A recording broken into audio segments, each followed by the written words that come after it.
আসসালামু আলাইকুম বন্ধুরা, আমি এখন আপনাদেরকে একটা বিষয় দেখাবো। যেভাবে মানুষ গরু গোছের ওরকমে পাগল হয়, তেমনি দেখতে পাচ্ছে আমাদের তিতি মুরগিটি কীভাবে, এই যে আমি ঘাস আনছি, কীভাবে ঘাসটি খাবো দেখতে থাকুন।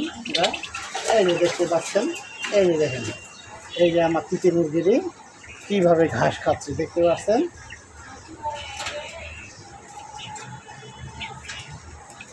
দেখতে থাকুন আমাদের তিতি মুরগির কীভাবে ঘাস খাচ্ছে। এটি আমি 500 টাকা জোড়া দিয়ে কিনছিলাম। আমার তিতি মুরগি দেখতে পাচ্ছেন অনেক সুন্দর করে ঘাস খাচ্ছে।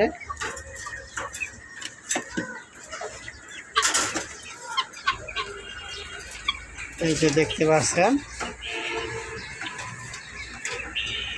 ছাগল গরু যেভাবে ঘাস খায়, তেমনি করে আমাদের তিতি পাখি এই যে ঘাস খাচ্ছে দেখেন। অসাধারণ অসাধারণ। আমি বেলকুনির পাশে এই ছোট একটা মুরগি খামার দিছি, দেখতে পাচ্ছেন। মাশাআল্লাহ অনেক সুন্দর। এই যে নিচে একটা মুরগি, সেও খাইতে চাইছে, দেখতে পাচ্ছেন।